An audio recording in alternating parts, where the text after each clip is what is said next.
Pemerintah Kabupaten Blitar terus berkomitmen untuk mendukung pengembangan sektor tembakau di daerah ini. Program penanaman tembakau ini diharapkan dapat meningkatkan produksi dan kualitas tembakau di Kabupaten Blitar.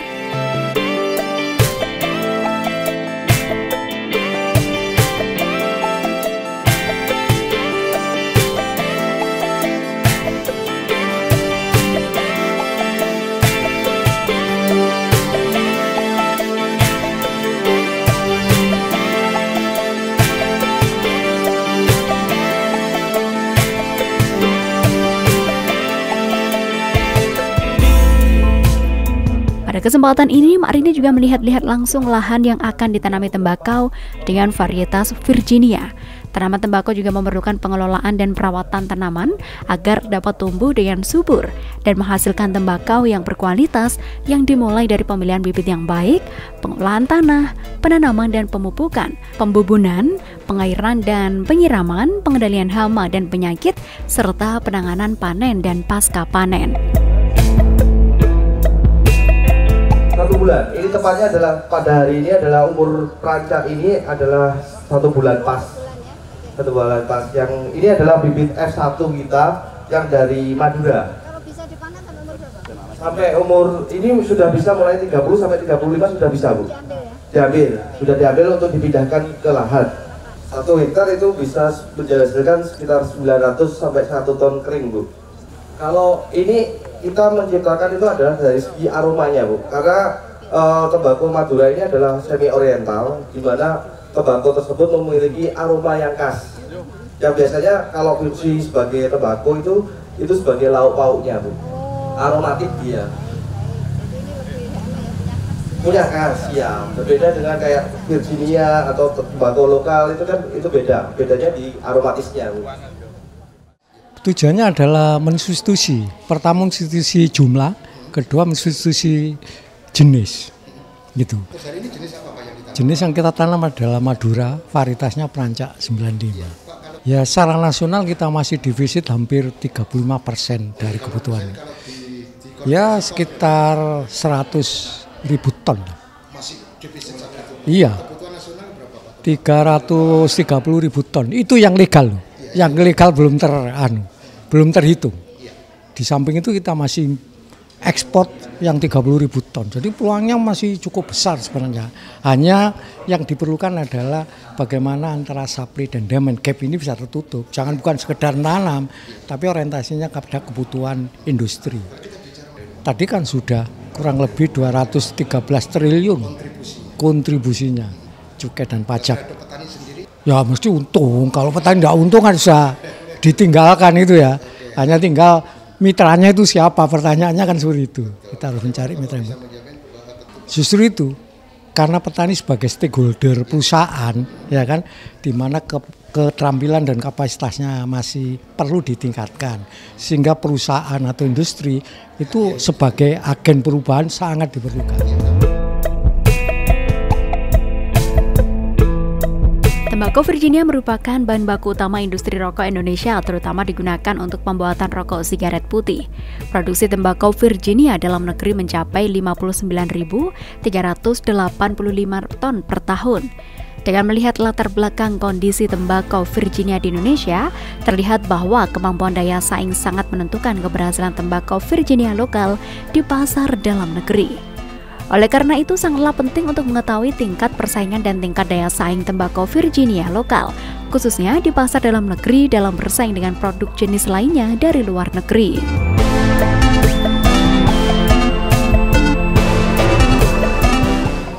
Baik, ya alhamdulillah tanam tembakau hari ini berada di Desa Bendosari, Kecamatan Kademangan, yang lahannya saya kira sudah marginal ini sudah cukup mendukung ya, dengan benih yang hari ini varietas yang rancak dari Madura. Mudah-mudahan ini awal yang bagus ya, bisa dikembangkan seluruh Kabupaten Blitar yang jenis tanahnya sama. Mudah-mudahan juga hasilnya karena bagus, ada aroma yang beda dengan jenis-jenis tembakau yang lain. Dan saya berharap kolaborasi antara para petani, kemudian dari perusahaan terutama Jarum dan Petrokimia Gresik selalu memberikan pendampingan kami sendiri dari Dinas selalu sampaikan, ayo apa kendala petani hari ini harus segera kita bantu untuk penyelesaiannya, solusinya yang penting. Kebetulan kita saat ini bekerjasama dengan PT Djarum, kemudian juga difasilitasi oleh Petrokimia, di mana pupuk juga disiapkan oleh mereka.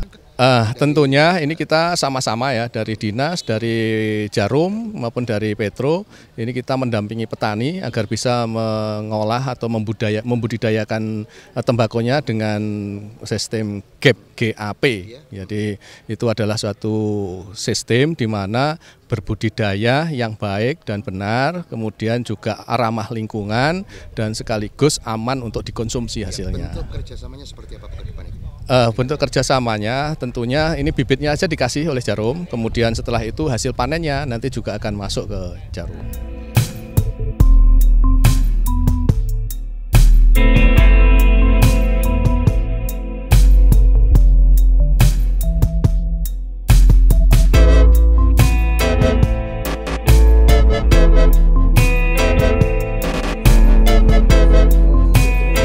Setelah mengikuti simbolis penanaman tembakau, selanjutnya Mak Rini bersama tamu undangan lainnya juga melakukan santunan kepada anak yatim.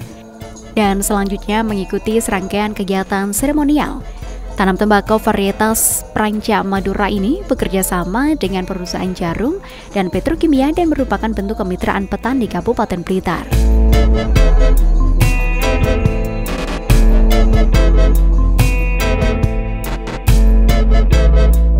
Sedangkan lahan pertanian yang dilakukan tanam tembakau ini merupakan tanah marginal atau kurang produktif untuk tanaman pangan yang diproyeksikan di Kademangan seluas 25 hektar, Kecamatan Wates 1 hektar, dan Kecamatan Panggung Rejo 1 hektar.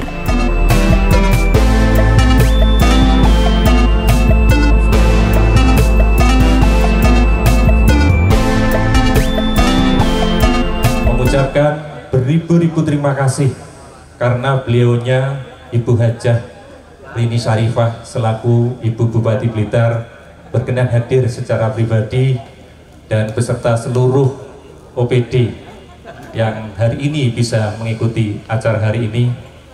Alhamdulillah rangkaian acara tanam tembakau tadi sudah berjalan dengan lancar, sukses, dan tadi beliaunya berpesan tolong ketika panen raya juga diagendakan hal yang sama. Ini tolong diingat teman-teman petani ya, karena sangat luar biasa respon dari beliau pimpinan kita di Kabupaten Blitar ini. Alhamdulillah untuk Kecamatan Kademangan sebagai tahun awal kita untuk bekerja sama dengan PT Djarum, ini sudah terdata sekitar 30 hektar lebih untuk total lahan yang siap tanam dalam hal kerjasama ini. Kami sangat berharap adanya pendampingan dari utamanya dinas instansi terkait untuk memfasilitasi, mendampingi, baik itu pendampingan secara teknik, budidaya, pendampingan secara hukum. Karena apa? Teman-teman petani ini kadang cuman bermodal nekat, belum banyak pengalaman dan ilmu sudah berani berangkat berbudidaya. Ketika dalam hal untuk menjual hasil panen, alhamdulillah ini sudah ada off-taker dari PT Djarum.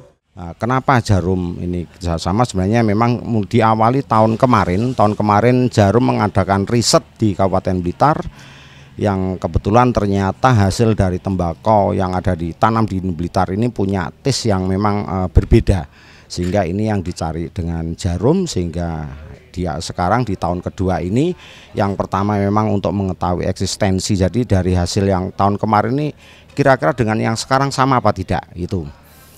Yang kedua akhirnya juga kita membuka untuk kerjasama dengan Djarum yang sementara ini memang karena memang baru di awal ini sekitar 27,9 hektar baruan ini ya, yang letaknya ada di 3 kecamatan adalah di Kademangan, Panggung Rejo, dan Wates. Sebenarnya kami kemarin juga berupaya untuk menambah luasan, akan tapi dari pihak Djarum kemarin karena memang keterbatasan tenaga pendamping sehingga baru istilahnya berani menerima sekitar 27,9. Sebenarnya potensi istilahnya yang lahan-lahan marginal yang bisa kita kerjasamakan ini ada sekitar 15 ribuan hektar sebenarnya se-Kabupaten Blitar. Yang tanah marginal ini memang lebih banyak di daerah Blitar Selatan yang memang kontur tanahnya hampir mirip dengan Madura. Jadi begini, ini memang kami istilahnya sering ngobrol dengan teman-teman di Djarum. Memang kita Djarum juga berharap bahwa kerjasama ini tidak hanya di tahun ini saja. Memang kita berharap ada kelanjutan. Nah ini dan program ini pun juga didukung dari Petro yang tadi juga disampaikan dari rekan-rekan Petro, adanya program makmur. Ini terkait ketersediaan pupuk. Jadi pupuk untuk khususnya memang saat ini memang khusus untuk tembakau. Jadi itu. Oh iya, tidak terbatas pada budaya. Oh iya, dan itu menyangkut pertama tanggung jawab moral, kedua kan mesti performan, citra perusahaan. Ya kesediaan mereka untuk mau berubah, dan kita memotivasi, mendorong supaya mereka itu kita arahkan ke arah yang betul-betul benar. Gitu. Kita ada beberapa wilayah, pertama mulai dari Ploso, Bojonegoro, terus Madura, ya kan, itu yang model kemitraannya. Di luar itu kita masih punya non mitra yang tidak melalui proses kemitraan langsung, tapi tidak langsung dengan para trader atau perwakilan Djarum. Ya karena ini awal ya, artinya kita harus ibarat orang meletakkan dasar-dasar. Jadi kok dasarnya keliru nanti bangunannya sudah besar roboh. Jadi kita letakkan dasar sesuai dengan kapasitas petani, sesuai dengan keikhlasan petani gitu. Jadi kita tidak mengejar. Wah, belum sampai etaran. Demplot kita itu hanya sebagai supporting teknologi. Semua harus dikerjakan oleh petani. Tapi sebab kalau itu dikerjakan oleh perusahaan, pertama nanti sosial. Mesti sosial kan, ada konflik sosial. Keduanya juga kita tidak efisien karena kebutuhan kita besar. Sehingga terhadap tembakau yang belum bermitra dengan petani itu memang ada proses yang direct, itu juga kita anukan supaya dia tidak, wah itu kok saya belum dapat, padahal pasar lokal untuk konsumsi masyarakat lokal itu juga sangat terbuka Mas ya.